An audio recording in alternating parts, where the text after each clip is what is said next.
We are in Palmer, Alaska at the Palmer Soil and Water Conservation District, home of the Sustainable Salmon Fund, Mat-Su Salmon Habitat Restoration.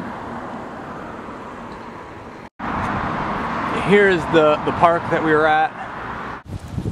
So it's just about Memorial Day weekend, and depending on the amount of sunlight the plant receives, you're looking at plants anywhere from 6 inches to some that we've saw that are probably 1.5 feet. 18 inches. Yeah. So it can be hard telling skeletons apart, but if you take your time and you are very careful and watch where you step, you can see a dead seed head laying there.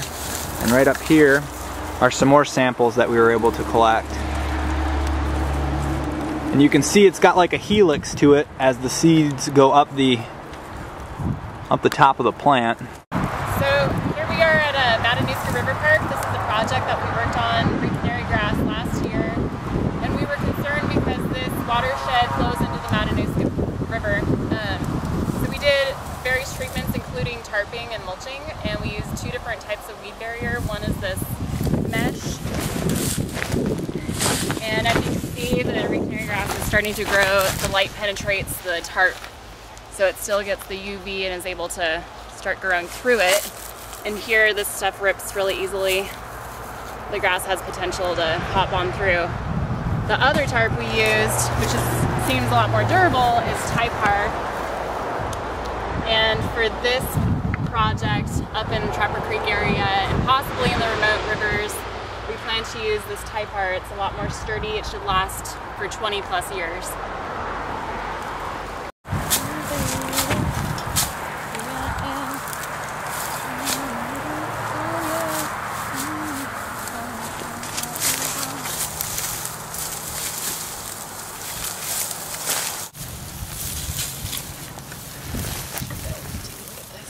So what we're doing is coming to older infestations and looking at plants, reed canary grass, that is of the same growth ratio as what we're looking at right now, looking for in our surveys.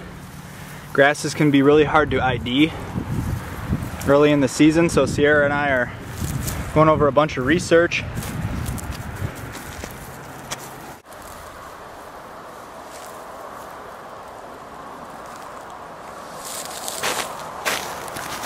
And that would be a typical rhizomaceous behavior.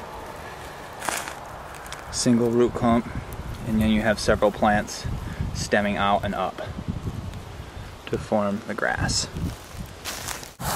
So in the early stages, reed canary grass can be confused with several other grasses. Most commonly it's confused with timothy and Calamagrostis canadensis, or blue joint. What we're doing is pulling several samples, and then we'll get an ID on RCG, and we will have our field guide for this time of season, what the plant will look like. Right offhand, this grass, the reed canary grass, positive identification, appears to have a wider blade. There's that long ligule. Can you see that? A ligule is that clear membrane on the outside of the plant. It's a little hard to zoom into on this, but you'll see it on most grasses. It's just supposed to be more of a translucent, fleshy color.